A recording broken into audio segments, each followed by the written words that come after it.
Ahojte, takže mám chuť spraviť také spontánne video. Uvidíme, o čom bude, ale momentálne mi napadlo téma ohľadom samoty. A čo mi k tomu napadá je, že už keď som konečne sama, tak ako keby sa snažím pred tou samotou utekať. A nemyslím si, že som to ja. Že proste máme chvíľu času na seba a potom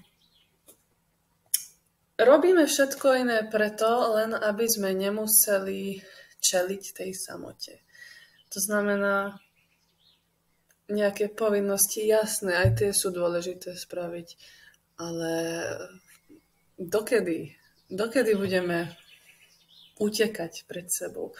Proste, keď som sama, tak je to najlepšie využiť, že dobre, nestáva sa to tak často, že som sama, alebo aj keď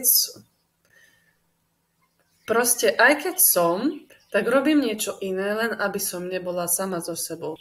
Proste byť len tak, nikam sa nenáhliť, dýchať hlboko, alebo hocičo, len proste nerobiť nič.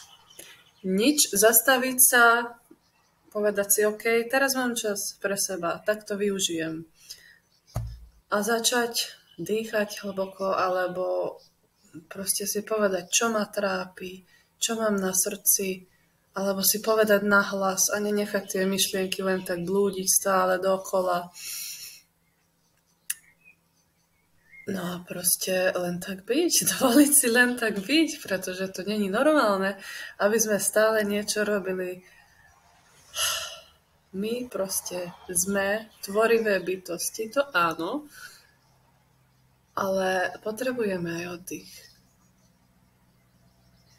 Ja som si všimla, že keď len tak som, niekto si to všimne, tak automaticky ma tá osoba začne naháňať a čo nerobíš toto a toto. Práca vždycky bude. A to je tak.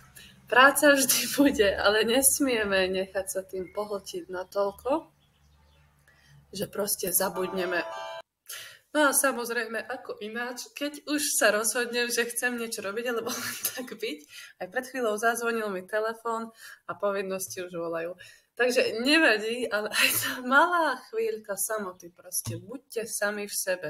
Pretože keď nebudete sami, len tak proste vypnúť všetko okolo, nič nerobiť, len tak byť, pozorovať a čo chcem od života, proste pýtať sa. A aké mám túžby a fakt sa na seba zahľadieť, že čo chceme robiť. Aj keď len na chvíľu. No, na chvíľu to úplne nestačí, ale čo najčastejšie ako vieme. Tak, to by bol asi môj odkaz, taký kratší, lebo fakt teraz potrebujem ísť. No, samozrejme, zákon schválnosti. Keď chcem niečo robiť, tak práve vtedy, naozaj, ja som si to všimla, neviem prečo. Povedzte mi, prečo to sa tak deje. Proste, keď sa rozhodnem niečo aj tvorivé robiť, napríklad toto video, hej, tak zrazu vždy do toho dačo vojde. Vždy. Už poslednú dobu skoro furt to tak. Nevadí. Potrebujem si asi vyhradiť čas v dni, kedy to bude možné fakt, že na 100%.